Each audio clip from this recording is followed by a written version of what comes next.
Praise rod, जय मसीह की। मैं स्टैनली मैकवान, मेरे YouTube channel Hindi Gujarati Bible study में आपका स्वागत है। मेरे चैनल को आज अभी इसी वक्त आप सब्सक्राइब कर लीजिए और परमेश्वर के ज्ञान में आप बढ़ते जाओ। आज चर्च के अंदर पास्टर जो है वो प्रार्थना करते, पवित्र आत्मा चाहिए, ले लो ले लो, ये पवित्र आत्मा आ रहा है, ये पवित्र आत्मा का अभिषेक आ रहा है। और पास्टर किसी के ऊपर हाथ रखता है, वो गिर जाता है। कई जगह पर लोग तड़पने लगते हैं, कई जगह पर लोग कांपने लग जाते हैं, कई जगह पर तो ऐसा लगता है जैसे स्टंटमैन आए हो और उछल कूद कर रहे होते हैं। और कई लोग तो चल चल कर लोगों को गिराते हैं, और कई जगह पर पास्टर जो फूंक मारते हैं और लोग गिर जाते हैं, और लोगों को ऐसा लगता है कि हम पवित्र आत्मा से भर गए। क्या ये पवित्र आत्मा है? क्या पवित्र आत्मा आते हैं तो ऐसा होता है? ये पवित्र आत्मा नहीं है। पवित्र आत्मा इतनी आसानी से किसी को नहीं मिलता। पवित्र आत्मा पाने के लिए कुछ करना पड़ता है। पवित्र आत्मा आसानी से नहीं दिए जाते, इतना ध्यान रखना। पवित्र आत्मा पाना बहुत बहुत और बहुत ही मुश्किल है। कैसे कैसे पवित्र आत्मा हम पा सकते हैं, वो जानने के लिए मेरे साथ इस वीडियो में अंत तक बने रहो।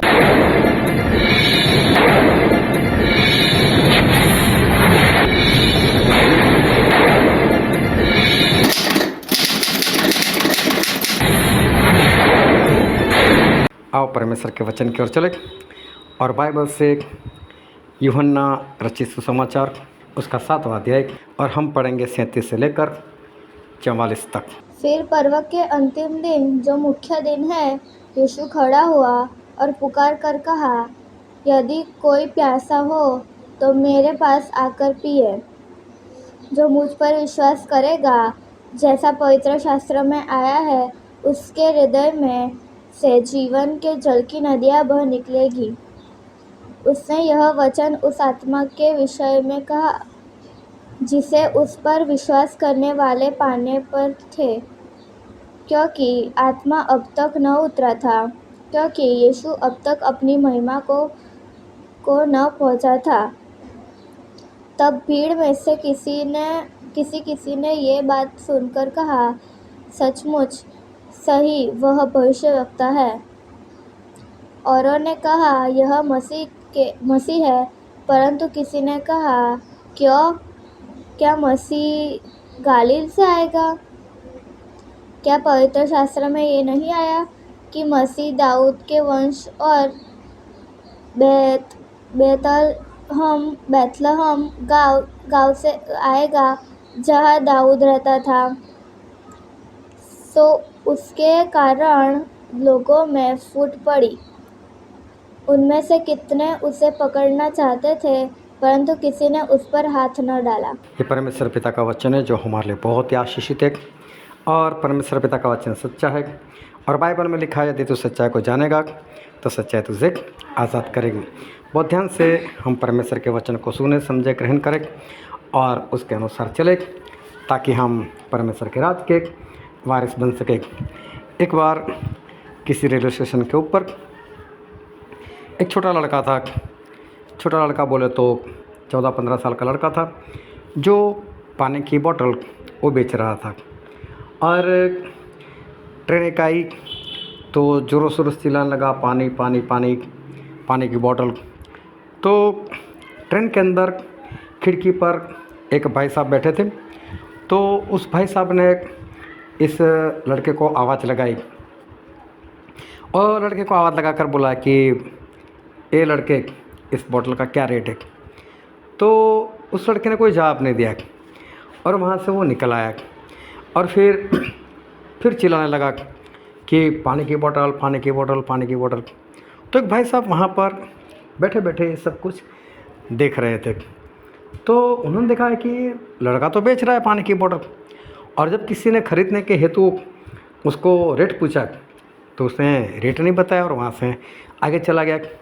तो ट्रेन चली गई, प्लेटफॉर्म खाली हो गया। तो उस भाई साहब ने उस लड़के को बुलाया और उसको पूछा कि बेटे, तू पानी तो बेच रहा था, और वो भाई साहब ने तुझसे पूछा कि बोतल का रेट क्या है, तो तूने रेट क्यों नहीं बताया?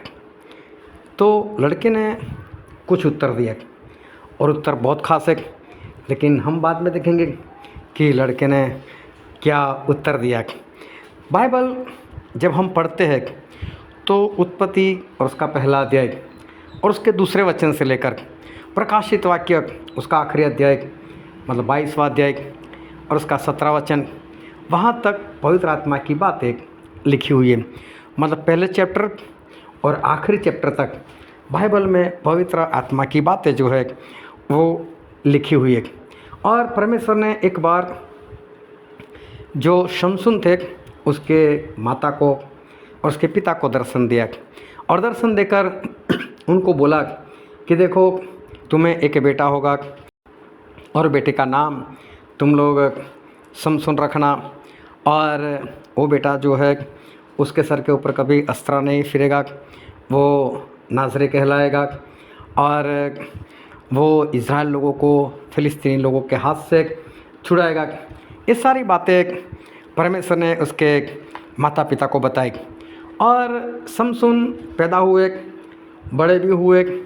और बाइबल में लिखा है कि शमसून को पवित्र आत्मा अगुवाई देने लगे और पवित्र आत्मा उनको बताते थे कहाँ जाना है, क्या करना है, कब लड़ाई करनी है, किसके साथ लड़ाई करनी है, कैसे करनी, वो सब कुछ पवित्र आत्मा शमसून को बताते थे और शमसून उस पवित्र आत्मा की अगुवाई में वो आगे बढ़ते गए।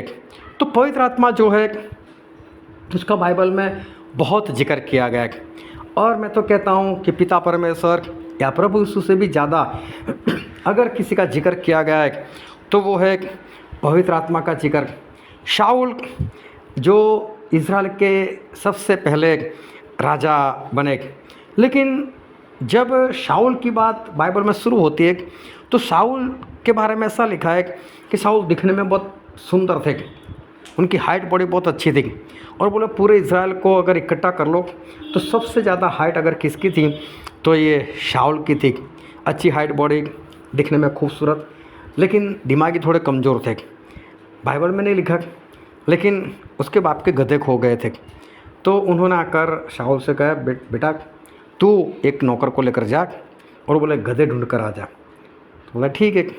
अब एक गधा ढूंढने के लिए निकले तो 4 स्टेट क्रॉस कर चले गए। अभी समझो कि मोरबी में गधे खो गए और इंसान पूरा गुजरात क्रॉस कर ले, फिर एमपी भी क्रॉस कर ले, राजस्थान भी क्रॉस कर ले, तो सोचने वाला क्या सोचेगा यार गधे इतने दूर कहाँ जाएंगे। तो इसको ये नहीं मालूम था कि गधे इतने दूर नहीं जा सकते, तो ढूंढने के लिए इतनी दूर निकल गए। इतना ही नहीं, वहाँ पर जाकर उसको पता चला कि यहाँ पर शमूएल है, मतलब परमेश्वर का भविष्यवक्ता। तो बोलता है कि उसके पास जाए हम लोग। तो नौकर बोलता है चलते, लेकिन शाऊल बोलता है जाए तो सही, लेकिन मेरे पास तो पैसा नहीं उसको भेंट देने के लिए, मेरे पास तो कुछ भी नहीं। अभी देखो जो मालिक है वो नौकर को बोल रहा है मेरे पास पैसे नहीं। तो नौकर बोलता है मेरे पास थोड़ा सा सोना है, हम जाएंगे वहाँ पर और भेंट करेंगे परमेश्वर के भविष्यवक्ता की और उससे पूछेंगे कि हमारे गधे का क्या हुआ। अभी इतने दूर गए, पूरी रात चले गए, दूसरे दिन जाना। कोई भी पशु होता है जो पालतू पशु होता है वो कहीं पर भी जाए रात को लौट कर आ ही जाता है।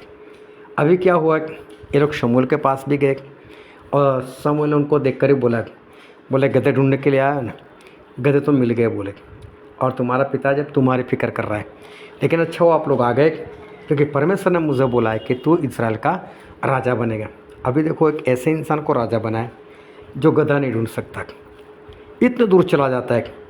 लेकिन शमूएल ने ऐसा बोला कि परमेश्वर तेरा आज अभिषेक कर रहे और तुझे इज़राइल का सरदार बना रहे, राजा बना रहे तुझे, और इसलिए तू जब यहाँ से निकलेगा तो बोले रास्ते में तुझे भविष्यवक्ता की बड़ी टोली मिलेगी और जब वो तेरे पास आएंगे तो तू भी पवित्र आत्मा से भर जाएगा, और जब तू पवित्र आत्मा से भर जाएगा तब बोले जैसी जैसी घटना तेरे जीवन में बनती रहे वैसे वैसे तू भी जो भी तुझे फैसला करना हो और फैसला कर तू आगे बढ़ना। बस शमूएल का कहने का मतलब ऐसा था कि जब पवित्र आत्मा तुझ पर आ जाएंगे तो तुझे ज्ञान मिल जाएगा, तुझे समझ भी मिल जाएगी। जो गधा तू नहीं ढूंढ सकता, लेकिन पवित्र आत्मा आने के बाद तू पूरे इज़राइल को चला सकता है। तो पवित्र आत्मा की ये बात है कि पवित्र आत्मा अगर किसी मूर्ख व्यक्ति के पास आ जाए उसको भी ज्ञान मिल जाए, तो पवित्र आत्मा जो है वो लोगों को वो ज्ञान भी देते हैं। तो अभी शाऊल जो है वो शाऊल पर भी पवित्र आत्मा पूरे बल के साथ उतर कर आए। उसके बाद जब हम दाऊद राजा के बारे में पढ़ते तो दाऊद राजा भी पवित्र आत्मा से परिपूर्ण थे और पवित्र आत्मा की अगुवाई में चलते थे। पवित्र आत्मा जैसे बोलते थे वैसे दाऊद वो चलते रहते थे। जब मूसा के बारे में हम पढ़ते तो मूसा के ऊपर भी पवित्र आत्मा थे और एक बार तो परमेश्वर ने बोला कि तूने जो 70 अगुवे ठहराए हुए उन सभी को इकट्ठा कर और बोले तेरे ऊपर जो आत्मा है, तेरे ऊपर जो पवित्र आत्मा है, उनमें से कुछ लेकर मैं 70 लोगों के अंदर मैं बांट दूंगा। तो मूसा के अंदर भी पवित्र आत्मा थे। फिर प्रभु यीशु आए तो प्रभु यीशु भी पवित्र आत्मा से चलते थे और वो तो पैदा ही पवित्र आत्मा से हुए थे और उनके अंदर शुरू से पवित्र आत्मा थे।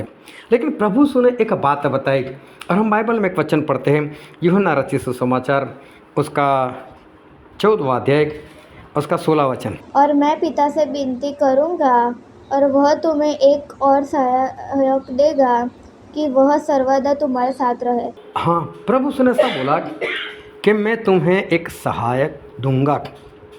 तो सहायक जो है वही है पवित्र आत्मा।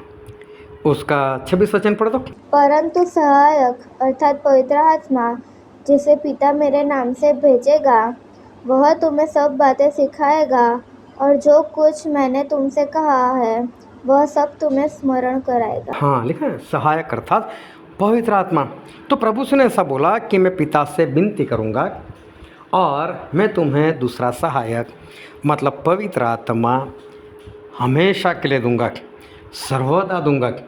तो यहाँ पर एक शब्द प्रभु यीशु ने इस्तेमाल किया और फिर से पढ़ो ये 16 वचन। और मैं पिता से विनती करूँगा और वह तुम्हें एक और सहायक देगा कि वह सर्वदा तुम्हारे साथ रहे। हाँ, यहाँ लिखा है सर्वदा तुम्हारे साथ रहे। इसका मतलब आज तक पवित्र आत्मा जो थे वो सर्वदा मतलब हमेशा के लिए नहीं आए थे। पवित्र आत्मा आते थे, किसी के अंदर रहते थे, अपना काम करते थे और वापस चले जाते थे। लेकिन यहाँ पर पहली बार प्रभु यीशु ने ऐसा बोला कि मैं पिता से विनती करूँगा और वो तुम्हें सहायक मतलब कि पवित्र आत्मा हमेशा के लिए या तो सर्वदा के लिए दे देंगे। इसका मतलब ये है कि अभी तक पवित्र आत्मा वो लोगों के लिए हमेशा के लिए नहीं थे, सर्वदा के लिए नहीं थे। चाहे पुराने नियम में हम पढ़ते हैं बहुत लोगों के अंदर पवित्र आत्मा थे, लेकिन पवित्र आत्मा आते थे, काम करते थे, चले जाते थे, आते थे, काम करते चले जाते थे। लेकिन सर्वदा की बात, हमेशा रहने की बात वो प्रभु से ने यहाँ पर पहली बार की। और वो भी उन्होंने क्या बोला कि मैं पिता से विनती करूँगा और विनती कर कर तुम्हारे लिए पवित्र आत्मा मैं भेजूँगा।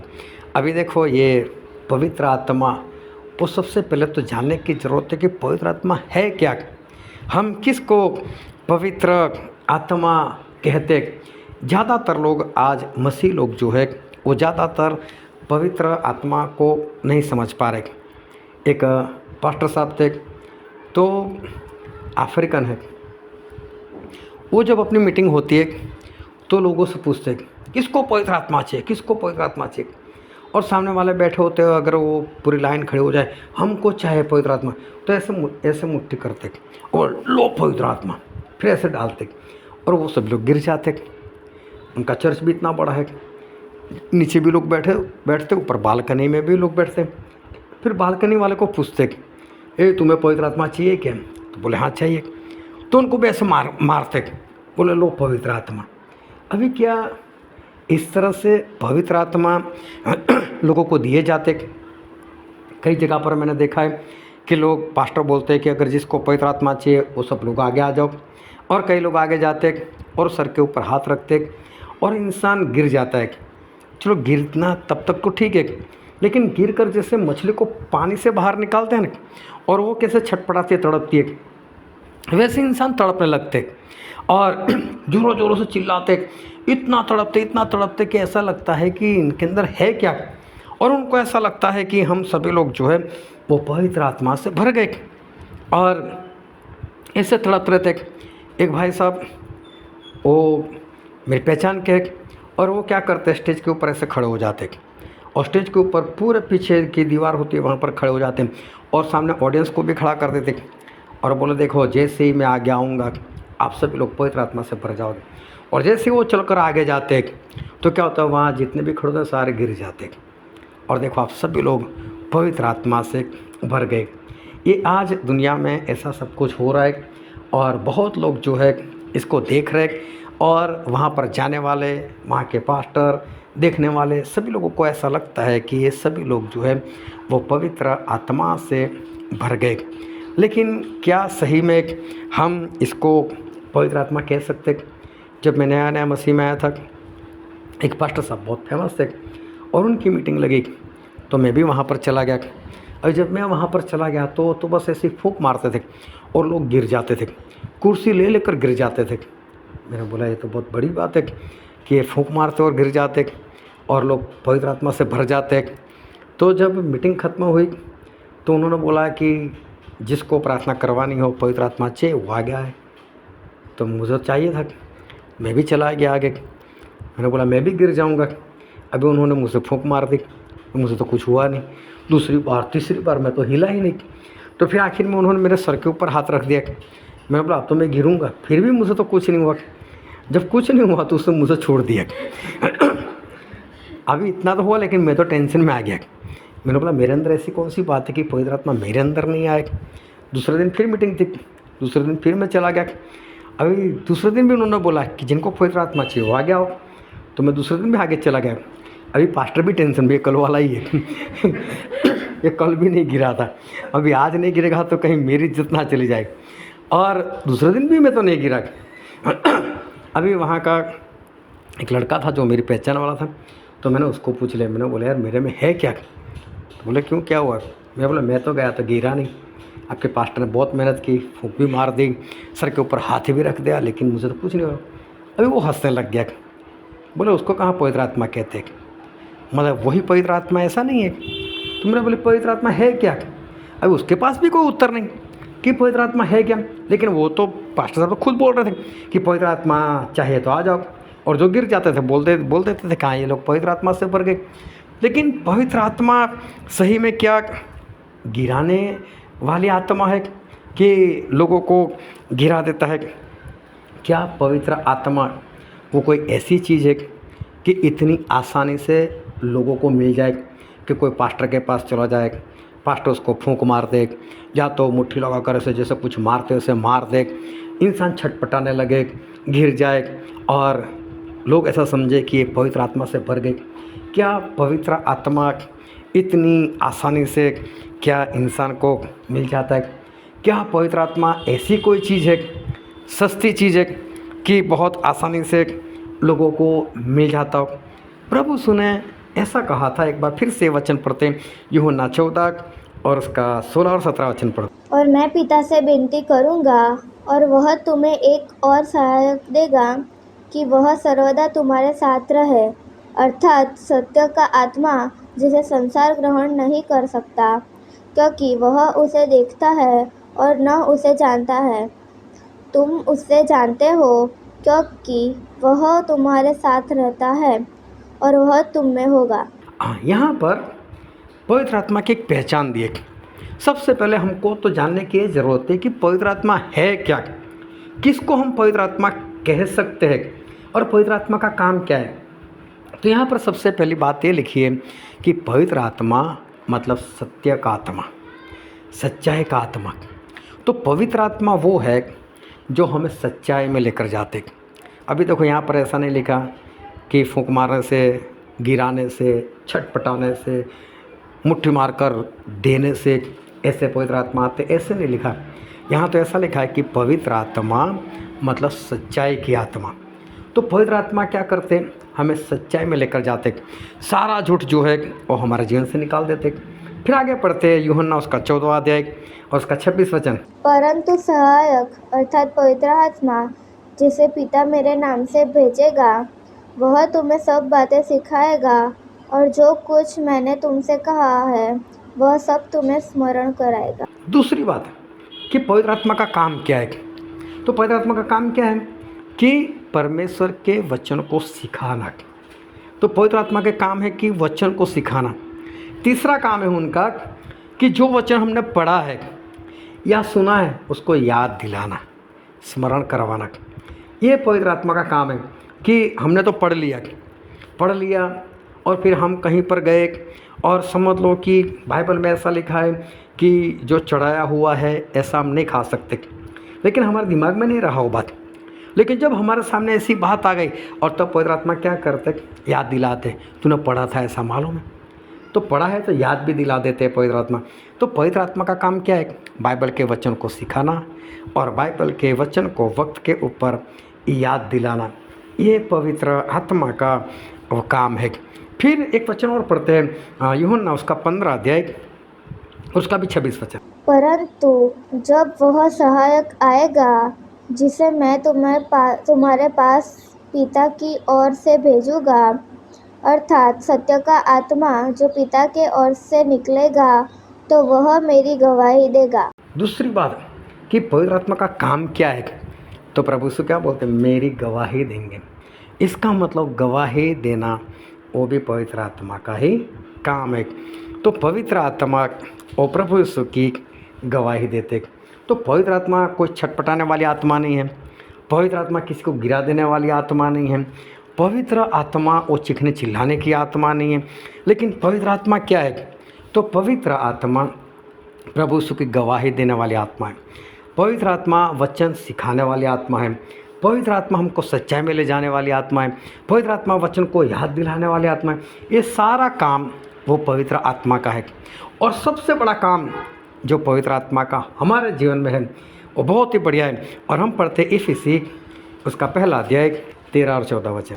और उसी में तुम पर भी, जब तुमने सत्य का वचन सुना जो तुम्हारे उद्धार का सुसमाचार है और जिस पर तुमने विश्वास किया, प्रतिज्ञा किए हुए पवित्र आत्मा की छाप लगी, वह उसके मोल लिए हुए के छुटकारे के लिए हमारी मीरास का बयाना है कि उसकी महिमा की स्तुति हो।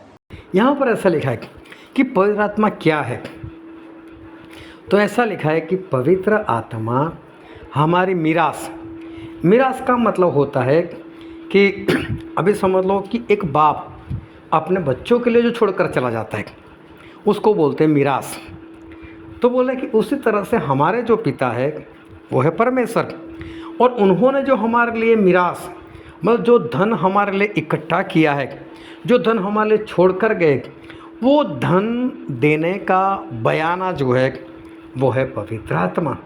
अभी ध्यान से समझना, मुझे नहीं मालूम ये घर कैसे खरीदा, लेकिन जब भी ऐसी कोई बड़ी चीज़ खरीदने के लिए कोई इंसान जाता है तो जेब में पैसा भर कर नहीं जाता है कि चलो घर खरीदना है तो 50 लाख जेब में रख कर चले जाओ और वहाँ पर जाकर खरीद लेंगे, ऐसा नहीं होता। पहले इंसान तो सिर्फ देखने के लिए जाता है कि चलो देख कर तो आते हैं कि घर कैसा है। अगर घर उसको पसंद आ गया, उसको पता चला कि हाँ घर अच्छा है, आसपास रहने वाले अच्छे, इलाका अच्छा है, तो फिर वो घर पसंद आने के बाद ही पूछेगा इसका रेट क्या है। अभी जब कोई इंसान रेट पूछता है तो दिमाग में भी रेट रहता है कि इसका इतना होना चाहिए बस।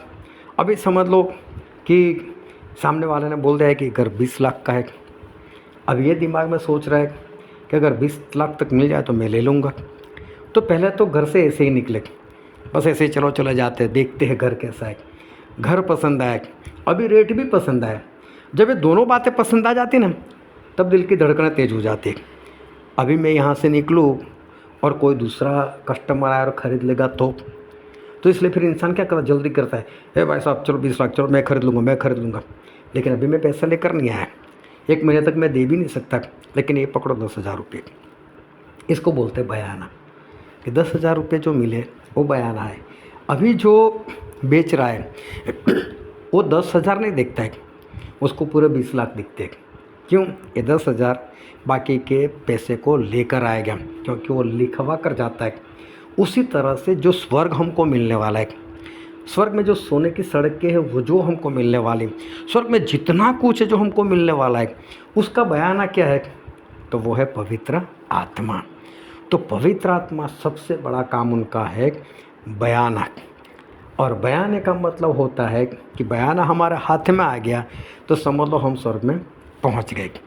पवित्र आत्मा हमको मिल गए और हमने उनको संभाल कर रखा, तो इसका दूसरा मतलब होता है कि हम स्वर्ग में पहुंच जाएंगे।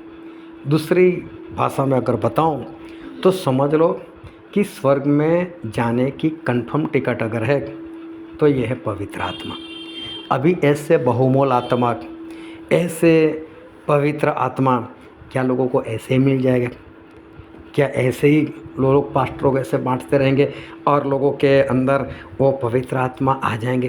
क्या ऐसे ही पास्टर बोलेंगे लो पवित्र आत्मा और लोग गिर जाएंगे और क्या वो पवित्र आत्मा से भर जाएंगे?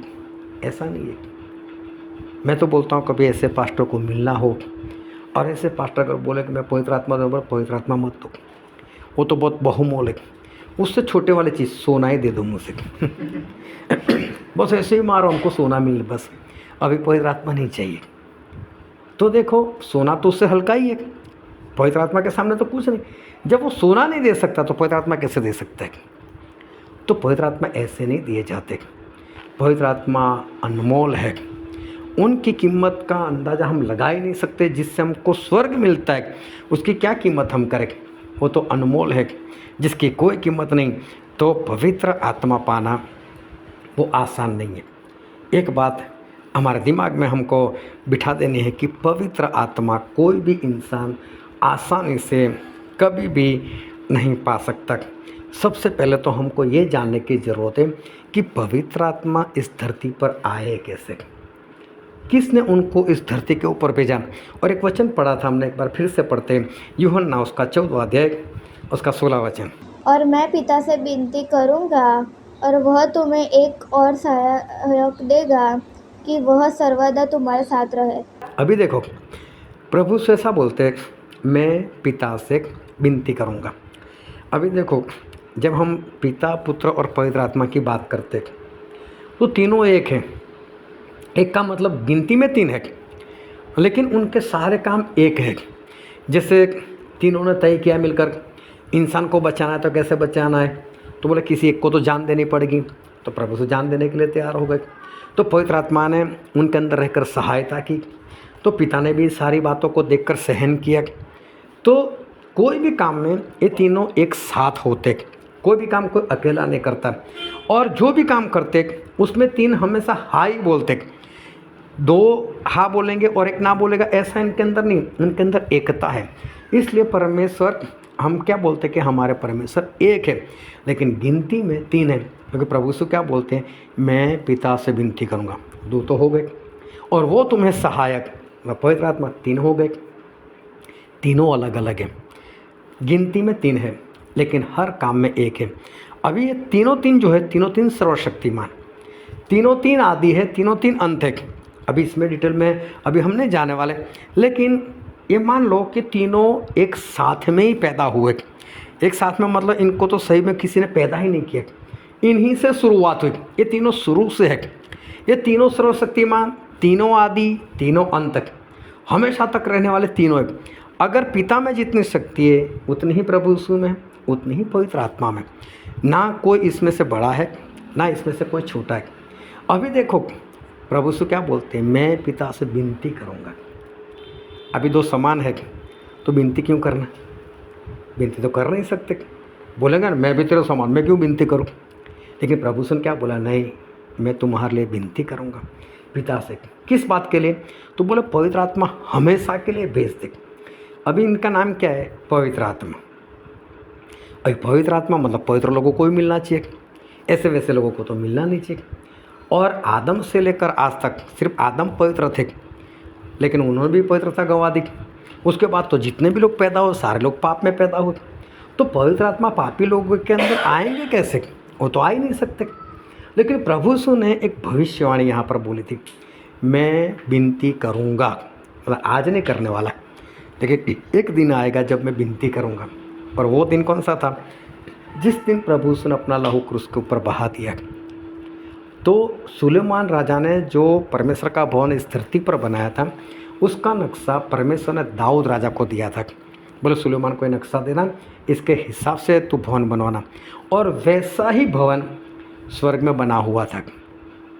वहाँ पर भी एक वेदी थी और प्रभु यीशु का आत्मा जब वो मर गए तो उनका आत्मा जो निकला, वो आत्मा खुद का लहू लेकर उस वेदी के ऊपर गए थे और वेदी पर जाकर वो लहू को बहाया और परमेश्वर को मतलब पिता को बोला कि पिता, ये मैं मेरा पवित्र लहू ये धरती के ऊपर जितने भी इंसान हैं उन सभी को शुद्ध करने के लिए मैं बहा रहा हूँ, जो हमारी योजना थी उसके अनुसार।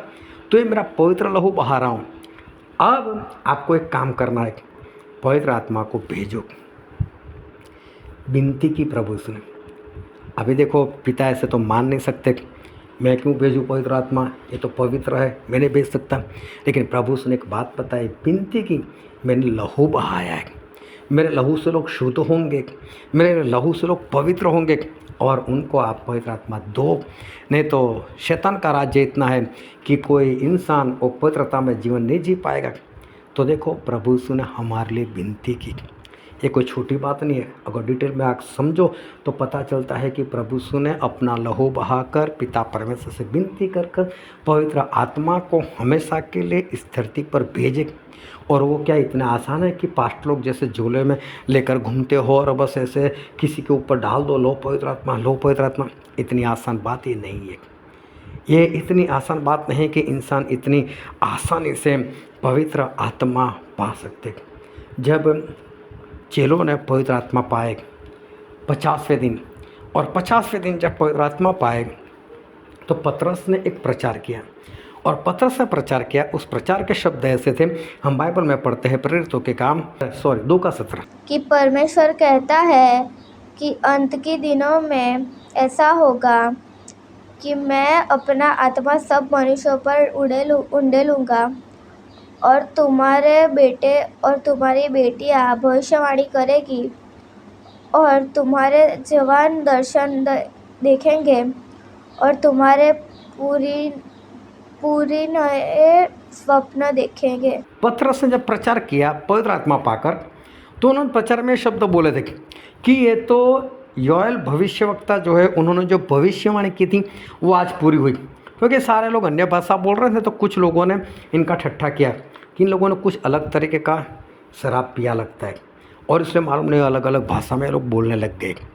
तो पतरस ने प्रचार में ऐसा बोला, ऐसा नहीं है, अभी तो सुबह सुबह हुई है, सुबह में कोई शराब नहीं पीता और हम लोगों ने भी कोई शराब नहीं पी। लेकिन योएल भविष्यवक्ता ने जो बोला था कि अंत के दिनों में मैं पवित्र आत्मा को हमेशा के लिए भेज दूंगा, वो बात आज पूरी हुई है। और क्या लिखा है? सभी मनुष्यों के ऊपर। तो आज ज़्यादातर लोग क्या समझते हैं कि परमेश्वर ने पवित्र आत्मा सभी लोगों को दे दिए। वो उस 50वें दिन लिखा भी ऐसा है कि सभी मनुष्यों पर उंडेलूँगा। लेकिन लोग ऐसा समझ बैठे कि सभी के अंदर पवित्र आत्मा आ ही गए, सभी लोगों को पवित्र आत्मा मिल गए।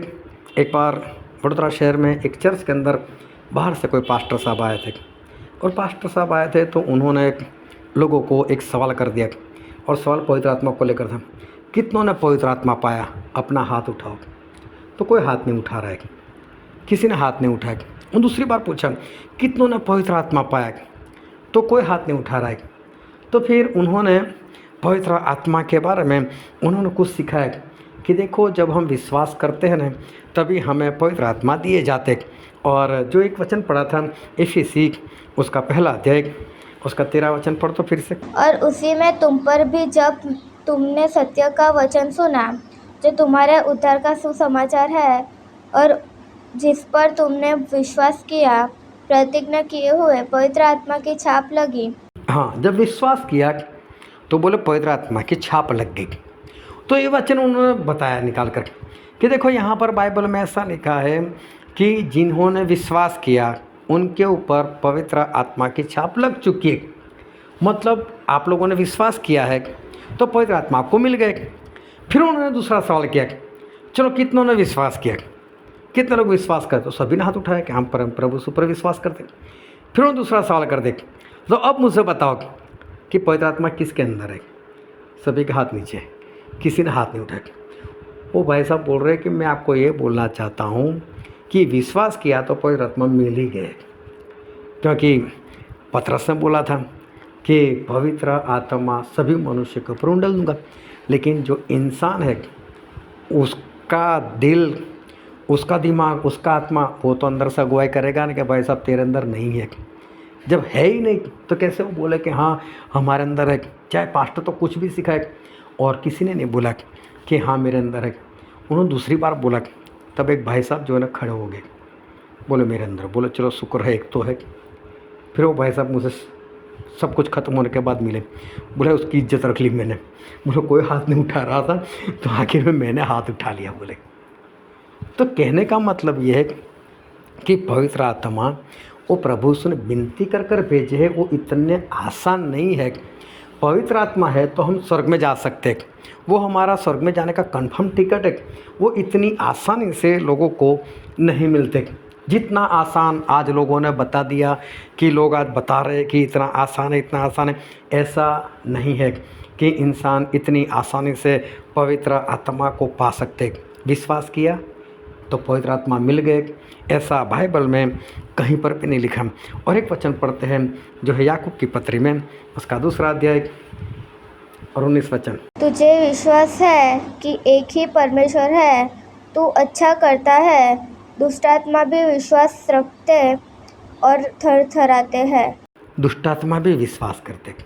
अभी देखो अगर विश्वास करने से पवित्र आत्मा मिलते तो दुष्टात्मा भी विश्वास करती, तो क्या दुष्टात्मा को पवित्र आत्मा मिलेंगे? तो ऐसा नहीं है कि विश्वास करने से पवित्र आत्मा मिलते। विश्वास करने से पवित्र आत्मा नहीं मिलते। इतना आसान नहीं है कि कोई इंसान परमेश्वर के ऊपर सिर्फ विश्वास कर ले और उसको पवित्र आत्मा मिल जाए। इतनी आसान बात ये नहीं है। और पौलुस एक बार इफिसस जा रहे थे और वहाँ पर उनको कुछ चेले मिले थे। और बाइबल में हम पढ़ते हैं प्रेरितों के काम उसका 19वां अध्याय और पहला और दूसरा वचन पढ़ दो। और जब अपुल्लोस कुरिन्थियंस में आया तो पौलुस ऊपर से सारे देश से होकर इफिसुस में आया और कई चेलों को देखकर उनसे कहा, क्या तुमने विश्वास करते समय पवित्र आत्मा पाया? उन्होंने उससे कहा, हमने तो पवित्र आत्मा की चर्चा भी नहीं सुनी। हाँ, अभी देखो ये विश्वासी लोग थे, ये तो विश्वास में आगे बढ़े हुए लोग थे। ये लोग तो प्रभु यीशु का प्रचार भी कर रहे थे और पौलुस ने उनको देखा तो पौलुस को पता चल गया कि इनके अंदर पवित्र आत्मा नहीं। तो पौलुस ने उनको पूछा कि भाई साहब आप लोगों ने जब विश्वास किया तो बोले पवित्र आत्मा पाया। और ये क्या बोल रहे मालूम है? पवित्र आत्मा है ऐसा तुमने सुना भी नहीं है। बोले उसका नाम तक नहीं सुना, उसकी चर्चा तक हमने नहीं सुनी कि पवित्र आत्मा नाम की कोई चीज़ भी है। अब ये सारे विश्वासी लोग, प्रचार करने वाले लोग, और फिर भी उनके अंदर पवित्र आत्मा नहीं थी। तो इतना आसान नहीं है कि कोई विश्वास करे और तुरंत उसको पवित्र आत्मा मिल जाए, ऐसी भी बात नहीं है। फिलिपुस जो थे वो सामरिया में गए और सामरिया में जाकर उन्होंने बहुत लोगों को प्रचार किया। वहाँ पर उन्होंने बहुत बड़े बड़े चमत्कार किए, यहाँ तक कि लकवा वाले जो लोग थे उनको भी चंगाई मिली, अंधे लोग देखने लगे, मुर्दे भी बैठ गए और बहुत बड़ा वहाँ पर काम हुआ। और पूरे सामरिया के लोग जो है वो फिलिपुस से खुश हो गए थे। और फिर कई लोग ने विश्वास किया और कई लोगों को फिलिपुस ने बपतिस्मा भी दे दिया। और बपतिस्मा दे दिया उसके बाद बाइबल में ऐसा लिखा है, प्रेरितों के काम उसका 8वां अध्याय उसका 15 और 16 वचन। उन्होंने जाकर उनके लिए प्रार्थना की कि पवित्र आत्मा पाए, क्योंकि वह अब तक उनमें से किसी पर न उतरा था।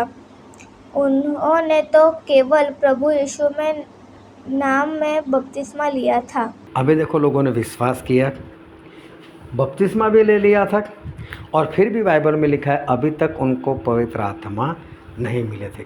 उनके जीवन में चमत्कार हुए, उन लोगों ने विश्वास किया, विश्वास कर कर उन्होंने बपतिस्मा भी ले लिया, लेकिन तो भी उनके अंदर पवित्र आत्मा अभी तक नहीं आए थे। तो बाइबल हमको ये सिखा रहे कि सही में पवित्र आत्मा पाना इतना आसान नहीं है। सामरी स्त्री के बारे में जब हम बात पढ़ते, प्रभु यीशु उसके पास गए और प्रभु यीशु ने उसके पास जाकर उस स्त्री के साथ काफ़ी बातें की। पहले तो प्रभु यीशु ने बोला कि स्त्री मुझे पानी पिला, तो बोलते हैं कि तू तो यहूदी है, मेरे पास क्यों पानी मांगता है, क्योंकि वो दोनों आपस में रिश्ता नहीं रखते। फिर प्रभु यीशु ने बोला अगर तू मुझे जानती होती और तू परमेश्वर के वरदानों को जानती होती तू मेरे पास पानी मांगती और मैं तुझे जीवन जल देता बोले। अभी देखो पानी और जीवन जल दोनों में तो अंतर है। तो स्त्री को पता चलना चाहिए कि मैं पानी की बात कर रही हूँ और ये पुरुष जो है वो तो जीवन जल की बात कर रहा है। तो जीवन जल है क्या, किसको जीवन जल बोलते हैं, उसको ऐसा सवाल होना चाहिए था, लेकिन उसने कोई सवाल नहीं किया। उसको तो ऐसा होगा कि होगा कुछ, छोड़ो। लेकिन जो वचन हमने पढ़ा था यूहन्ना उसका 7वां अध्याय और 37 से लेकर 44 वचन हमने जो पढ़े, और वहाँ देखो तो 39 वचन। उसने यह वचन उस आत्मा के विषय में कहा जिसे उस पर विश्वास करने वाले पाने पर थे, क्योंकि आत्मा अब तक न उतरा था, क्योंकि यीशु अब तक अपनी महिमा को न पहुंचा था। हाँ, प्रभु से ने ऐसा बोला, जो कोई प्यासा हो वो मेरे पास आकर पिए और मैं उसे जीवन जल पिलाऊंगा। और फिर बाइबल में लिखा है कि वो जीवन जल किसको बोल रहे थे, तो बोले पवित्र आत्मा को बोल रहे थे। अभी वही बात प्रभु यीशु उस स्त्री को बोल रहे, मैं तुझे जीवन जल देता, मतलब कि मैं तुझे पवित्र आत्मा देता। अगर तू मेरे पास मांगती तो मैं तुझे पवित्र आत्मा देता। तो स्त्री प्रभु यीशु को सवाल नहीं कर रही कि प्रभु से जीवन जल क्या होता है, आप कौन से जल की बात कर रहे हो, मैं तो याकूब के कुएं के पानी की बात कर रही हूँ, और आप जो है वो जीवन जल के बारे में बात कर रहे हो। लेकिन उसके दिमाग में कोई बात नहीं आई। तो प्रभु से बोला, देख ये कुआं जो है उसका पानी जो कोई पिएगा उसको फिर से प्यास लगेगी, लेकिन मैं जो पानी देता हूँ वो एक बार पिएगा तो फिर उसको प्यास नहीं लगेगी। इतना ही नहीं, उसके पेट के अंदर से बोले नदी बनकर वो पानी बहेगा। अभी इसको सोच नहीं आती कि कभी पेट में से नदी बहती है, लेकिन वो क्या बोलते हैं, अगर प्रभु ऐसा हो तो दे दो ना पानी। बोलो मुझे यहाँ तक भरने के लिए आना ना पड़े। अब ये तो अपनी सुविधा सोच रही कि अगर मेरे पेट से भी पानी निकलता रहे तो फिर मैं तो यहाँ पर आऊँ नहीं। लेकिन उसके दिमाग में नहीं काम कर रहा है कि क्या पेट से कभी नदी निकलती है, ऐसा तो हो नहीं सकता। सवाल नहीं करती है, लेकिन पूछ रही है कि प्रभु ऐसा हो तो मुझे दे दो। तो देखो प्रभु से तो पवित्र आत्मा की बात कर रहे थे और ये तो एक आम सीधा सिंपल सा पानी समझ रही। तो प्रभु से उसको बोला कि दूंगा, लेकिन एक काम कर, जा अपने पति को बुला कर लेकर आ। अभी ये स्त्री अपने आप को जानती थी, 5 पति कर चुकी थी, छठवें के साथ ऐसे ही रहती थी। तो उसने बोला कि मेरा पति नहीं है। प्रभु से बोला, सच बात कही तूने, क्योंकि 5 तो कर चुकी है, छठवें के साथ तू ऐसे ही रहती, सही में तेरा पति नहीं है। अब पहली बार इसकी आंखें खुली, इसको कैसे मालूम कि मैंने 5 को डाइवोर्स दे दिए और छठवें के साथ मैं ऐसे ही रहती हूँ, इसको कैसे मालूम। तो फिर बताती है कि तू तो कोई भविष्यवक्ता मालूम पड़ता है। बोले क्यों, तो बोले मैंने ऐसा पढ़ा है कि भविष्यवक्ता हमारे अंदर की बात बता देता है, और तूने तो मेरे अंदर की बात बता दी, इसका मतलब तू भविष्यवक्ता है। फिर बोले कि हमारे वाले जो है वो पहाड़ के ऊपर आराधना करने के लिए जाते, और तेरे लोग जो है वो यरूशलेम के भवन में आराधना करने के लिए जाते। तो प्रभु उसने बोला, देख ना तो पहाड़ पर जाने की ज़रूरत है, ना तो यरूशलेम के भवन में जाने की ज़रूरत है। जो आत्मा से और सच्चाई से परमेश्वर की आराधना करता है वो परमेश्वर को पसंद है, वो कहीं पर भी करो, लेकिन आत्मा से और सच्चाई से करो। तो ये सारी बातें सुनकर इसने एक बात और कही स्त्री ने कि मसीह आने वाला है, ऐसा मैंने सुना है। अभी देखो स्त्री याकूब के बारे में जानती है। मैं याकूब कौन, जिसका नाम इज़राइल रखा, बोले हमारा पूर्वज है, मतलब ये भी तो इज़राइल की एक। दूसरी बात ये जानती है कि भविष्यवक्ता के बारे में, भविष्यवक्ता का काम क्या है। तीसरी बात ये भी जानती है कि मसीह आने वाला है, ये बात भी जानती है। चौथी बात ये जानती है उनकी परंपरा कि इज़राइल के लोग कहाँ पर आराधना करने के लिए जाते हैं और हमारे सामरिया के लोग कहाँ पर आराधना करने के लिए आती है, ये भी मालूम है। इसका मतलब ये स्त्री बाइबल के बारे में काफ़ी जानती है, वो भी आराधना करती है। इसका मतलब विश्वासी तो वो भी है, लेकिन विश्वास करने के बाद भी, याकूब के बारे में जानते हुए भी, मसीह के बारे में जानते हुए भी, या भविष्यवक्ता के बारे में जानते हुए भी इसके अंदर पवित्र आत्मा नहीं थे। इतने आसान पवित्र आत्मा नहीं है। लेकिन प्रभु सुन उसको ऐसा बोला, तेरे पति को बुला कर लेकर आ। वह प्रभु सुन उसके पाप को याद दिलाया कि स्त्री ये जीवन जो मैं देना चाहता हूँ वो ऐसे वैसे को नहीं मिल सकता, उसके लिए तुझे ये पाप जो है वो छोड़ना पड़ेगा। लेकिन प्रभु ने डायरेक्ट नहीं बोला कि तू ऐसी है तू वैसी है, आइडिया से प्रभु ने बताया जा अपने पति को बुला कर लेकर आ। और तब उसे पता चला कि मैं आज तक जैसा भी चल रही हूँ मैं गलत चल रही हूँ। और फिर उसने अपना घड़ा वहाँ पर फेंक दिया और वो वहाँ से भाग गई। घड़ा फेंकना मतलब पुराना जीवन छोड़ना, पापों को छोड़ना, उसने कबूल किया प्रभु से आगे और सब कुछ छोड़कर वहाँ से भाग गई। तब उसे जीवन जल जो है वो मिला। उसके बाद उसने कभी ऐसा नहीं बोला प्रभु वो जीवन जल तो लाओ। अब समझ गए हो कि जीवन जल का मतलब क्या है। तो देखो पूरा बाइबल आप जानते हो, भविष्यवक्ता के बारे में जानते हो, मसीह के बारे में जानते हो, वचन मालूम हो, प्रार्थना करते हो, कुछ भी करते हो, लेकिन इसका मतलब ये नहीं कोई इंसान वो पवित्र आत्मा से भर जाएगा। पवित्र आत्मा पाने के लिए क्या करना पड़ेगा इंसान को? अपने पापों को परमेश्वर के आगे कबूल करना पड़ेगा, साथ ही में उसको छोड़ना भी पड़ेगा। तब जाकर परमेश्वर जो है वो पवित्र आत्मा उससे दे सकते हैं। लेकिन अगर कोई इंसान अपने पापों को मानता नहीं, कबूल नहीं करता, छोड़ता नहीं, तो परमेश्वर भी उसे पवित्र आत्मा वो कभी नहीं दे सकते।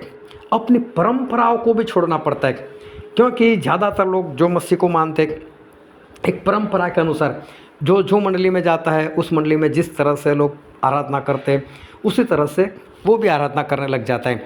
लेकिन वो बाइबल नहीं पढ़ता, उसको पता नहीं चलता है कि किस तरह से हमें परमेश्वर की आराधना करनी चाहिए। जो वर्षों से चलता आया है वैसे ही इंसान वो आगे बढ़ता रहता है। और फिर मत्ती में एक वचन लिखा है, मत्ती उसका 9वां अध्याय उसका 17वां वचन। और नया दाखरस पुरानी मशकों में नहीं भरते हैं, क्योंकि ऐसा करने से मशक फट जाती है और दाखरस बह जाता है और मशकें नाश हो जाती है। परंतु नया दाखरस नई मशकों में भरते हैं और वह दोनों बची रहती है। अभी इज़राइल जो है जिस तरह से हम यहाँ पर चाय पीते हैं उसी तरह से अभी तो इज़राइल में भी ऐसे चाय चलने लगी। लेकिन पहले की बात है, जब बाइबल के ज़माने की, उस वक्त वहाँ पर किसी के घर में जाते थे तो पहले दाखरस पिलाते थे। तो वो लोग क्या करते थे, दाखरस को संभाल कर रखते थे। तो मशक जो है वो एक चमड़े की बनी हुई मशक होती थी।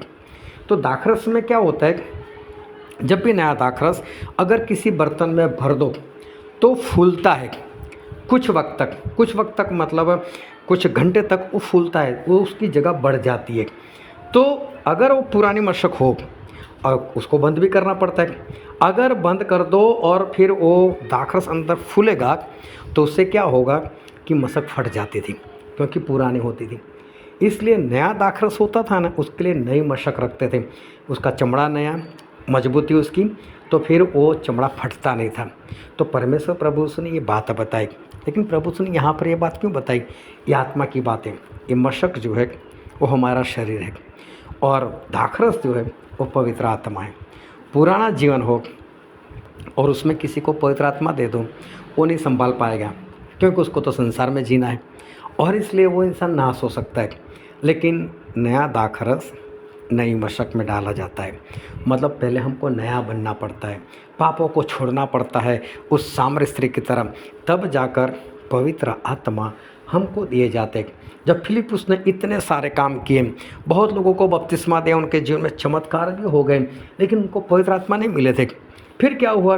प्रेरितों के काम में पढ़ते हैं उसका 8वां अध्याय और 14 से लेकर 17 वचन पढ़ो। जब प्रेरितों ने जो यरूशलेम में थे सुना कि समरियों ने परमेश्वर का वचन मान लिया है, तो पतरस और यूहन्ना को उनके पास भेजा और उन्होंने जाकर उनके लिए प्रार्थना की कि पवित्र आत्मा पाए, क्योंकि वह अब तक न उनमें से किसी पर न उतरा था। उन्होंने तो केवल प्रभु यीशु में नाम में बपतिस्मा लिया था। तब उन्होंने उन पर हाथ रखे और उन्होंने पवित्र आत्मा पाया। यहाँ पर लिखा है कि जब सामरिया में इतना सब काम हुआ तो फिलिप्पुस ने क्या यरूशलेम में जो प्रेरित लोग थे उनको बताया। किसी को भेजा होगा, जाओ जाकर उनको बोल दो कि सामरिया में मैंने इतना काम किया है, बहुत लोगों को बपतिस्मा दिए। तो फिर प्रेरित आए, और प्रेरित आने के बाद उन्होंने इनके सर के ऊपर हाथ रखा कि ये लोग पवित्र आत्मा पाए। तब इनको पवित्र आत्मा मिले। मतलब कब मिले? इन्होंने पाप कबूल किया, इन लोगों ने मन फिराया, प्रभु से के ऊपर विश्वास किया, और फिर फिलिपुस ने उनको बपतिस्मा दिया। बपतिस्मा देने के बाद उनके पापों की क्षमा मिल गई। पापों की क्षमा मिलने के बाद प्रेरितों को बुलाया, और प्रेरितों ने जब इनके ऊपर हाथ रखे और प्रार्थना की, तब इनको पवित्र आत्मा मिले। इतनी आसानी से पवित्र आत्मा नहीं मिलती।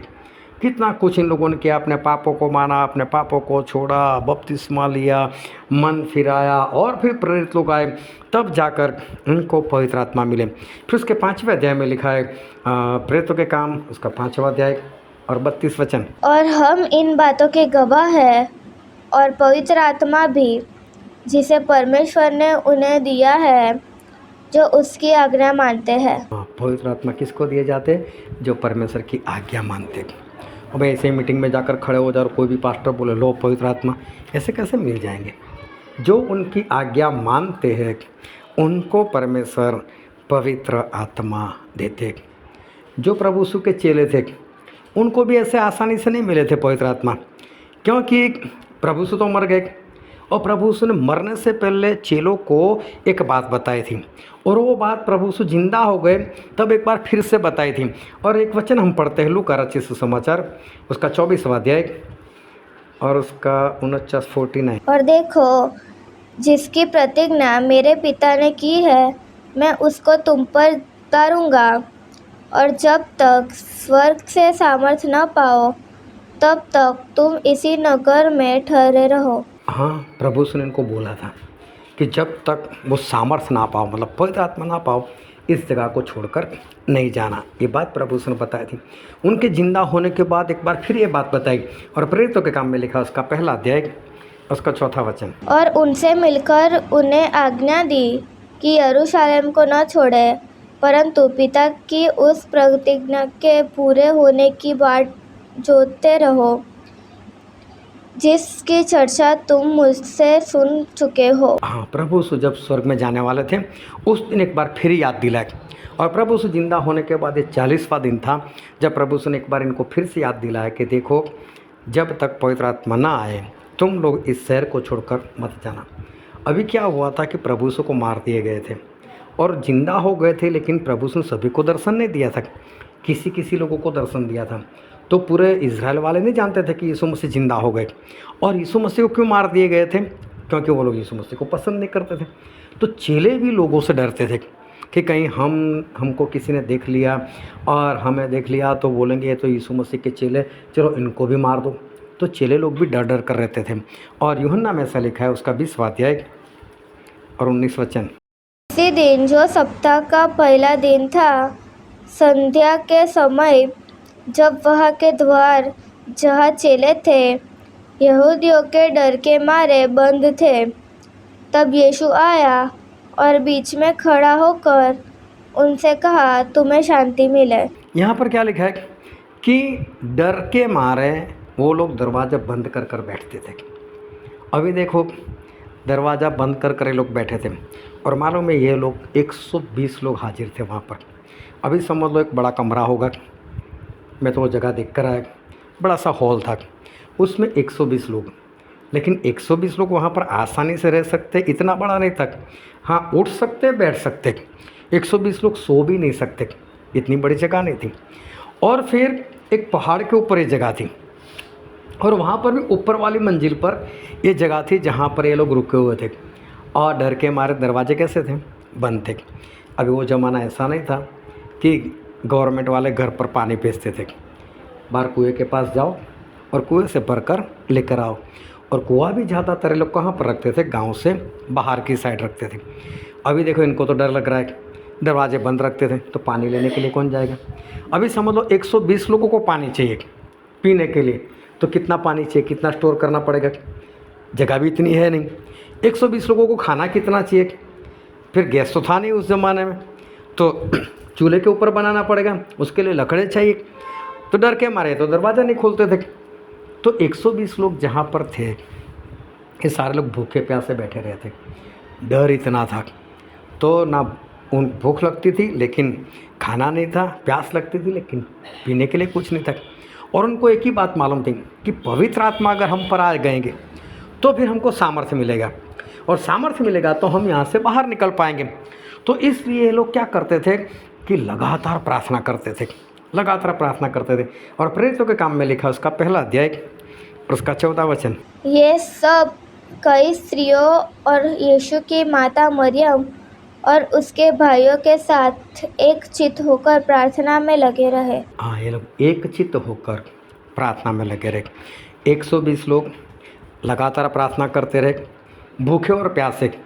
अगर भूख हो और प्यास हो तो फिर रात में नींद भी नहीं आती। तो इसका मतलब इन लोगों ने 10-10 दिन, क्योंकि 40वें दिन से लेकर इन्होंने प्रार्थना शुरू की, तब 50वें दिन इनको पवित्र आत्मा मिले।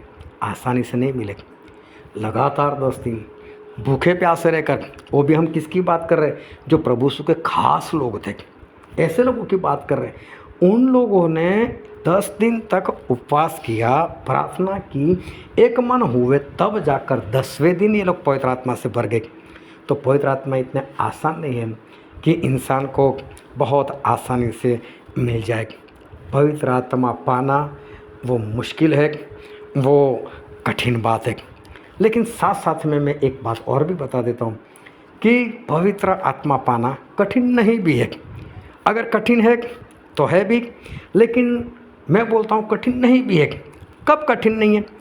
सामरी स्त्री के बारे में जब हम पढ़ते उस टाइम पे पापों को मान लिया, कबूल कर दिया, छोड़ दिया, तो फिर आसान है। लेकिन कई लोगों के लिए तो पापों को मानना ही कठिन होता है। पापों को मानना कठिन होता है, मानेंगे नहीं। कई लोग छोड़ना नहीं चाहते, तो उनको ये बात कैसी लगती है? भारी लगती है। भारी लगती है तो फिर वो छोड़ेंगे नहीं तो फिर उनके लिए पवित्र आत्मा पाना वो कठिन हो जाता है। लेकिन जो आसानी से अपने पापों, अपने गुनाहों को कबूल कर सकते, सभी के बीच में बता सकते, छोड़ सकते, तो समझ लो कि वो लोग आसानी से पवित्र आत्मा पा सकते। जब 12 चेले पौलुस को मिले, प्रभु यीशु वाले नहीं, जो हमने प्रेरितों के काम उसके 19वें अध्याय में पढ़ा था, तो एक बार फिर से उसको निकालो कि प्रेरितों के काम 19वां अध्याय। तो वहाँ पर 12 चेले थे। वो चेले प्रभु यीशु के नाम का प्रचार कर रहे थे। इसका मतलब सारे लोग अच्छे थे, सारे लोगों ने पश्चाताप भी किया होगा। तो ऐसे लोग पौलुस को मिले, तो पौलुस उनके साथ बात करते हैं कि आप लोगों ने विश्वास किया तो पवित्र आत्मा पाया। वो लोग बोलते हैं कि पवित्र आत्मा का तो नाम तक हमने नहीं सुना। अभी फिर से इसको पढ़ो 1 से लेकर 6 तक। और जब अपुल्लोस कुरिन्थियंस में था तो पौलुस ऊपर से सारे देश से होकर इफिसुस में आया और कई चेलों को देखकर उनसे कहा, क्या तुमने विश्वास करते समय पवित्र आत्मा पाया? उन्होंने उससे कहा, हमने तो पवित्र आत्मा की चर्चा भी नहीं सुनी। उसने उनसे कहा, तो फिर तुमने किसका बपतिस्मा लिया? उन्होंने कहा, यूहन्ना बपतिस्मा का। पौलुस ने कहा, यूहन्ना ने यह कहकर मन फिराव का बपतिस्मा दिया कि जो मेरे बाद आने वाला है उस पर, अर्थात यीशु पर विश्वास करना। यह सुनकर उन्होंने प्रभु यीशु के नाम का बपतिस्मा लिया। और जब पौलुस ने उन पर हाथ रखे तो उन पर पवित्र आत्मा उतरा और वे भिन्न भिन्न भाषा बोलने और भविष्यवाणी करने लगे। अभी देखो, ये लोग 12 लोग थे और ये लोग खुद प्रचार कर रहे थे। और देखो, एक प्रचारक दूसरे प्रचारक को मिलेगी, तो ये सही में बहुत बड़ी बात है। मैंने बहुत जगह पर देखा है कि अगर मेरे सामने अगर कोई पास्टर आ जाए तो सही मैं ही अंदर से डर जाता हूँ कि यार इसके साथ क्या बातें करूँ। क्योंकि पहले तो वो पूछेगा, आप कब मसीह में आए, कितने साल हो गए, आपकी संगति में कितने लोग हैं, आप संगति करते हो तो कितने लोग इकट्ठा हो जाते। अगर मैं बोलूँ 5 लोग तो बोले ये तो समझे भी, मतलब वो अंदाज़ा लगाने लगते हैं कि इसके पास कितने ज़्यादा लोग हैं। जितने ज़्यादा लोग इतने बड़े पास्टर। और पास्टर कभी पास्टर का नहीं मानता, वो जो उनके दिल में होता है बस वही करते। एक बार मेरा ऐसे ही किसी के सामने जाना हुआ तो एक भाई साहब ने बुला लिया, हम लोग वहाँ पर चले गए, बोले हमारा पास्टर भी आता है, हम बातें करेंगे। अभी वहाँ पर ऐसे ही बात चल पड़ी। तो मैंने बात शुरू करने से पहले ही बोल दिया, देखो भाई साहब, हम ऐसा करते हैं, चाय पीते हैं, नाश्ता करते, प्रार्थना कर कर जुदा हो जाते हैं। तो बोले नहीं, बातचीत तो करेंगे ना। मैं बोला बातचीत नहीं करनी हमको। बोले क्यों? मेरे बातचीत इसलिए नहीं करनी कि आप हमारा नहीं मानने वाले और आपका हम नहीं मानने वाले। तो बोले ऐसे कैसे, बाइबल से बताऊंगा तो नहीं कैसे मानेंगे। तो फिर ऐसा ही हुआ कि 1.5 घंटा हमारी चर्चा हो गई, उन्होंने हमारा माना ही नहीं। बाइबल से जितना बताया उनके पास उत्तर नहीं रहा। आखिर में उन्होंने चर्चा बंद कर दी, लेकिन माना तो फिर भी नहीं। मैंने बोला देखो, मैंने पहले से ही बोला था ना कि बाइबल से ही बताने के बाद भी आप नहीं मानोगे। और फिर उसके बाद मैं तो आ गया। और उस वक्त हम लोग संडे सुबह यहाँ पर मुरबी में आते थे। तो कभी कभी वो मुझे कुछ कुछ वचन बेचता रहता था, ये है वो है। तो मैं नाइट में सफ़र करा, मैं बोला आज पूरी नाइट है। मैंने ढेर सारे वचन निकाले और एक साथ में उसको भेज दिए। उसने आज तक मुझे ब्लॉक कर दिया। बोले इसके साथ बात नहीं करनी। कहने का मतलब क्या है कि ये 12 लोग प्रचारक थे और सामने पौलुस भी प्रचारक है। तो पौलुस ने इनके साथ बातें की, भाई साहब आप लोगों ने पवित्र आत्मा पाए? तो देखो इन लोगों ने ईमानदारी से उत्तर दिया, भैया पवित्र आत्मा हमने नहीं सुना। तो पौलुस ने बोला फिर बपतिस्मा कैसे लिया? तो बोले यूहन्ना वाला लिया। बोले वो तो कब से कैंसिल हो गए। बोला ये झूठा बपतिस्मा हो गया, अभी सच्चा बपतिस्मा तो प्रभु यीशु के नाम से। तो उन्होंने लिया बपतिस्मा। अभी इसके लिए ईगो छोड़ना पड़ता है। फिर मैं बोलूँ मैं प्रचारक और तू प्रचारक और मैं तेरी नहीं सुनूंगा, तो फिर नहीं हो सकता। तो ये पवित्र आत्मा पाना भारी कब लगता है? जब इंसान अपना ईगो नहीं छोड़ता। झूठा बपतिस्मा हो गया, नहीं जानते थे, कोई बात नहीं, मान लो उसको, फिर से ले लो, जो सही वाला है वो ले लो और पवित्र आत्मा को पालो। तो देखो इन लोगों ने अपना ईगो छोड़ दिया, रखा ही नहीं ईगो और मान लिया। तो क्या हो गया कि ये लोग पवित्र आत्मा से भर गए। तो प्रेरितों के काम में हमें पढ़ा था कि जो परमेश्वर की आज्ञा मानते उनको पवित्र आत्मा दिए जाते, लेकिन परमेश्वर की आज्ञा मानना लोगों को भारी लग जाता है। और पहले यूहन्ना में ऐसा लिखा है, यूहन्ना की पत्री 1 यूहन्ना उसका 5वां अध्याय 3रा वचन। परमेश्वर का प्रेम यह है कि हम उसकी आज्ञाओं को माने और उसकी आज्ञाएं कठिन नहीं। हाँ, बाइबल में स्पष्ट लिखा, उनकी आज्ञा कठिन नहीं। लेकिन सुनकर ऐसा लगे अरे ये भी करना वो भी करना, लोगों को कठिन लग जाए, तो फिर वो पवित्र आत्मा नहीं पा सकते। कठिन कब लगता है? जब किसी को करना नहीं है। आज्ञा अगर कोई झूठ बोलता हो, बोले अरे झूठ भी नहीं बोलना है, तो उसको भारी लग जाएगा। लेकिन जिसको ऐसा लगे उसने क्या अच्छी बात सिखा रहे, झूठ नहीं बोला, तो नहीं बोलते हम लोग। तो जिसको ये आज्ञा परमेश्वर की भारी लग जाती है, उसके लिए पवित्र आत्मा पाना वो भारी हो जाता है या तो कठिन हो जाता है। लेकिन जो आसानी से परमेश्वर की आज्ञा को मान लेगा, तो उसके लिए पवित्र आत्मा पाना इतना ही आसान हो जाता है। और सबसे बड़ी बात, जो वचन आज हमने पढ़ा था यूहन्ना उसका 7वां अध्याय उसका 37 वचन पढ़ दो। फिर पर्व के अंतिम दिन, जो मुख्य दिन है, यीशु खड़ा हुआ और पुकार कर कहा, यदि कोई प्यासा हो तो मेरे पास आकर पिए। हाँ, प्रभु से ने ऐसा बोला, जो कोई प्यासा हो वो मेरे पास आए और पिए। इसका मतलब प्रभु से ने ऐसा नहीं बोला मैं लोगों को पवित्र आत्मा देता हूँ। क्या बोला? प्यासे हो तो आओ, और आओगे तो मिल जाएगा। तो इसके लिए चाहे क्या? प्यास होनी चाहिए, पवित्र आत्मा पाने की प्यास होनी चाहिए। अगर जिसके अंदर पवित्र आत्मा पाने की प्यास ही नहीं है, तो फिर परमेश्वर उसको देते भी नहीं है। तो पवित्र आत्मा के लिए हमारे अंदर प्यास होनी चाहिए। अगर प्यास नहीं तो पवित्र आत्मा इंसान जो है वो पा नहीं सकता। अभी देखो प्यास कब लगेगी, है ना? बाज़ार में जाओ, कोको कोला मिलता है, फेंटा मिलता है, स्प्राइट मिलता है, बहुत कुछ मिलता है, लेकिन सभी को सभी पसंद नहीं है। किसी को माज़ा पसंद है, किसी को स्प्राइट पसंद है। अभी जिसको जो पसंद है वो उसके सामने आ जाएगा, बोलेगा हाँ ये लाओ मुझे, ये मैं पीऊँगा। लेकिन जिसको पसंद नहीं है तो पसंद नहीं है तो नहीं पिएगा उसको। अगर किसी का पेट भरा हुआ है, उसने अच्छा खाना खाया हुआ है, और फिर वो कहीं पर उसको दूसरा खाना मिलता है, वो क्या बोलेगा? नहीं भाई मेरा पेट भरा हुआ है, मैं नहीं खाऊंगा। अब एक जगह पर ऐसा ही हो गया कि वहाँ पर मूली के परोठे बनाए थे और वहाँ पर कुछ लोग खाने के लिए बैठे थे, मैं भी वहाँ पर बैठा हुआ था। अभी जिस भाई साहब ने इन सभी लोगों को बुलाया था बहुत प्यार से उनको मूली के परोठे खिला रहे थे, साथ में काफ़ी कुछ था, सलाद था, ये था वो था। अभी क्या हुआ कि इन लोगों ने पेट भर कर खाया। वो जिन्होंने बुलाया वो और भी उनको दे रहे, और भी खाओ और भी खाओ।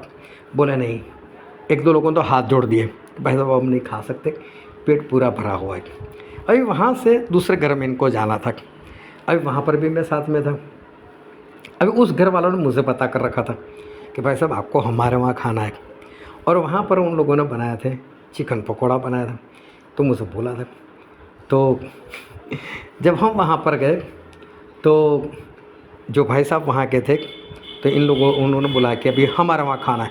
सब बोलता नहीं नहीं नहीं नहीं नहीं हम नहीं खाएंगे, हम नहीं खाएंगे। बोले क्यों? अरे बोलो पूरा पेट भरा हो, थोड़ी सी भी जगह नहीं है। मैंने उस भाई साहब को बोला फिक्र मत कर, ये सभी लोग खाएंगे। बोले क्यों? मैंने बोला यहाँ पर जो बना हुआ है ना, वो देखने तो एक बार इनको। वो बोलता है अपनी पत्नी को, बोले 250 चिकन पकौड़ा ला कर रखो। मैं 250 मत रखो, और चिकन पकौड़ा देगा, चाहे पेट भरा हुआ था, गले तक खा लिया लोगों ने। कहने का मतलब क्या है, चीज़ पसंद हो, अच्छी लगती हो, तो पेट भरा होगा तो भी थोड़ा अंदर डाल देंगे। क्यों? पसंद है। तो पवित्र आत्मा की प्यास वो किसको लगेगी? जिसको पहले पवित्र आत्मा क्या है वो तो पता चलना चाहिए कि पवित्र आत्मा है क्या। जब तक इस सामरी स्त्री को पता नहीं था कि पवित्र आत्मा है क्या, जीवन जल है क्या, तब तक वो अपनी बातें करती रही। लेकिन जब उसको पता चला कि जीवन जल है क्या, कितनी बड़ी बात है, तब कैसे गड़ा फेंक कर भागी। तब बोला अब ये पानी नहीं चाहिए। तब उसको कैसी उस पानी की प्यास लगी, जीवन जल की प्यास लगी। तो सबसे बड़ी बात है कि पवित्र आत्मा के बारे में जानना कि पवित्र आत्मा है क्या। पवित्र आत्मा वो है कि उसके बिना हम स्वर्ग में कभी नहीं जा सकते। जब इंसान के जीवन में समझ आ जाएगी कि पवित्र आत्मा तो हमारे कंफर्म टिकट है स्वर्ग जाने के लिए, और वो जिसके अंदर घुस जाएगा, ये बात जिसकी समझ में आ जाएगी, उसको प्यास लगे कब पवित्र आत्मा पाओ, कब पवित्र आत्मा पाओ, क्योंकि मुझे तो स्वर्ग में जाना है। लेकिन जब तक इंसान को पवित्र आत्मा के बारे में पता नहीं, वो सच्चाई जब तक वो जानता नहीं, तब तक उसके अंदर प्यास नहीं लगेगी। प्यास नहीं लगेगी तो फिर वो पाने के लिए कुछ प्रयत्न भी नहीं करेगा। लेकिन जिसको प्यास लगेगी, लेकिन प्यास कब लगेगी? कि जब वो सच्चाई को जानेगा। तो प्रभु यीशु ने क्या बोला? जो कोई प्यासा हो तो मेरे पास आकर पिए। तो एक बात समझ लेना कि पवित्र आत्मा इतने आसान नहीं है, ना ही पवित्र आत्मा कठिन है। कठिन कब है? कि जब हम कुछ करना नहीं चाहते, तभी पवित्र आत्मा हमारे लिए पाना कठिन हो जाता है। नहीं तो इतने आसान भी नहीं कि कोई पास्टर बोले आ जाओ और मैं पवित्र आत्मा देता हूँ, तो ऐसे पवित्र आत्मा कभी नहीं मिलते। गिर जाने से, तड़पने से, कांपने से ये कभी पता नहीं चलता कि ये पवित्र आत्मा अंदर आ चुके हैं। वो बात कुछ अलग से है। और इसलिए प्रभु यीशु आज हमको बताना चाहते हैं कि जो कोई प्यासा है वो मेरे पास आए। मतलब प्यासा नहीं होगा और कोई प्रभु यीशु के पास चले जाए तो भी परमेश्वर उसको पवित्र आत्मा नहीं देने वाले। उसको परमेश्वर देखेंगे इसको प्यास है कि नहीं। स्त्री ने भी मांगा था, हाँ प्रभु दे दो जीवन जल, लेकिन उसको कहाँ समझते कि जीवन जल मतलब क्या है। तो प्रभु यीशु ने उसको बताया कि सही में मैं जो जीवन जल की बात कर रहा हूँ वो तेरे पति के बिना नहीं मिलेगा। मतलब क्या प्रभु यीशु उसके पति का इंतजार कर रहे थे? नहीं, प्रभु यीशु को बता रहे कि तेरे पाप कौन से है। और जब उसने पापों को छोड़ा, जब उसने जीवन जल के बारे में जाना और उसको प्यास लगी, तब प्रभु ने उसको दिए पवित्र आत्मा। तो हमारे लिए भी ज़रूरी है कि हम पवित्र आत्मा को जानें, उनको समझेंगे तो हमारे जीवन में प्यास बढ़ेगी और हम परमेश्वर के पास जाएंगे तो हम भी पवित्र आत्मा से भर जाएंगे। और बिना पवित्र आत्मा तो हम स्वर्ग नहीं जा सकते। इसलिए हमें प्यासा होना बहुत ज़रूरी है और पवित्र आत्मा को पाना भी बहुत ज़रूरी है। हालेलुया। अब हम सभी अपने आँखों को बंद करें, अपने मस्तकों को प्रभु यीशु के आगे झुकाएं।